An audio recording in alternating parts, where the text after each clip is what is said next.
अभी आप सुन रहे थे कि सुल्तान अधम बंदी छोड़ ने किस प्रकार सतगुरु ने पार किया। तो बंदी छोड़ यहाँ ये याद दिलाना चाहते हैं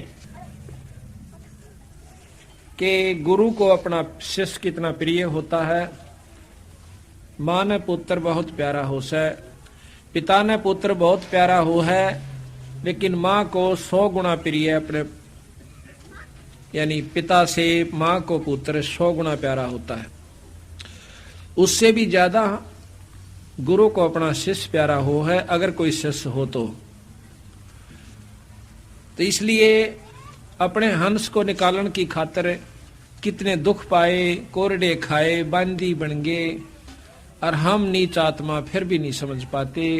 फिर जब गुरु के रूप में कोई आता है संत, उसको फिर ऐसे ही व्यक्ति उसमें 100 कसूर और उसमें 100 प्रक्रिया उल्टी मानकर उसकी निंदा करके अपना कर्म और धर्म नष्ट कर जाते हैं। गरीबदास जी महाराज आए तब भी उसमें लोगों ने हमारे जैसी नीच आत्माएं उस समय भी रही होंगी, पता नहीं उनके बारे में क्या क्या होगा। दुनिया को ठगता है, ऐसे करता है, गुमराह करता है, ये कहां से ज्ञान लिया एक धोती कुर्ते वाला। आज उसी गरीबदास के आगे नाक रगड़ रगड़ के अपनी मन्नत पूरी की करवाई जा रही है। बंदी छोड़ कहते हैं कि अगर जब वो शरीर में थे, बंदी छोड़ की बातों पर विश्वास करके पूरी रूप से उसको परमात्मा स्वरूप मान लेते थे तो भगवान ही, लेकिन उस समय स्वीकार नहीं किया। उस समय स्वीकार कर लेते तो हम सतलोक में होते, तब तो हम सियाने बने, होशियार बन गए। और यही कारण है चौथे युग में धक्के खा रहे हैं। प्रथम तो यू मार्ग नहीं मिला, और मिल जाता फिर जीव गुरु की मर्यादा में नहीं रह सकता, क्योंकि काल रहने नहीं दे। मन की कोशिश है कि इसको सतमार्ग पर नहीं लगन दूं, और लग जाते फिर पांव पकड़ के खींच ले जाऊं उसी नरक के खाते में। तो सबसे पहले काल का यही अटैक होता है। पहला दाव है कि गुरु से कट जावे, फिर यो कितना भर में जाओ, कितनी साधना कर आओ और कितने बड़े बड़े तप कर लीजिए, इसकी वाय दुर्गति हो जाएगी। यही कारण है कि हम यहां से नहीं निकल पाए। आपके सामने उदाहरण है, फिर भी नहीं समझ में आवे तो मत आओ, उसका कोई इलाज भी नहीं हो सकता। हमने कोई बड़ में तप नहीं किया, कोई काम छोड़कर नहीं गए, कोई ऐसा पाखंड भी नहीं रचा, कोई ऐसी सुरीली आवाज भी नहीं कि जिसके कारण संगत को आकर्षित कर लिया हो, शब्द आदि गायक है, या और कोई फुंड बना करके। केवल हमने इन बातों को पकड़ा कि बंदी छोड़ किस प्रकार प्रसन्न होते हैं। महाराज कहते हैं गरीबदास जी, बंदे जान साहेब सारबे, आप पिदर आप मादर ना ही कुल परिवार बे। वो आप ही है सब कुछ, ईश्वर सतपुरुष पूर्ण ब्रह्म परमात्मा, पर उसकी सार समझ ले। सार कैसे समझे कि गुरु को परमात्मा स्वरूप समझे। वो कहते हैं मम संत मुझे जान मेरा स्वरूपम, मेरे संत को मेरा ही रूप समझो।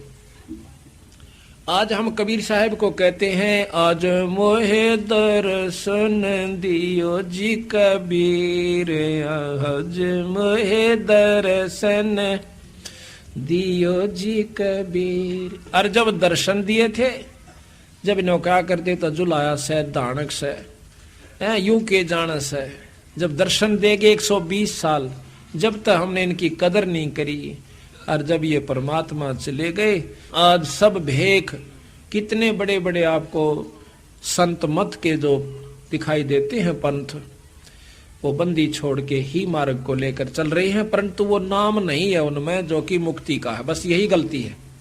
उनके नियम ठीक, उनकी साधना ठीक, उनके विचार ठीक, उनका रहन बैठन का ठीक, सेवा डटका करें।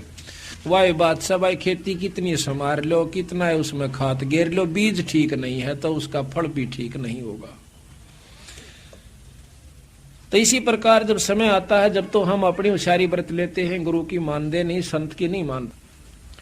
तो यहाँ बंदी छोड़ बताते हैं कि गुरु पद मर्यादा किस प्रकार रखनी चाहिए। एक बार फिर आपको दोहराते हैं क्योंकि नई संगत आई है। धर्मदास जी ने पूछा था, हे सतगुरु हमें गुरु की महिमा अवश्य बता दो मालिक, कहीं गलती ना कर बैठे। और जब तक हमने गुरु की महिमा का ज्ञान नहीं होगा तो हमारी श्रद्धा भी नहीं बनेगी मालिक, हो सकता हम कोई गलती कर बैठे। तो गुरु के प्रति कैसा आपका बर्ताव होना चाहिए, ये धर्मदास पूछे है और बंदी छोड़ बताओ।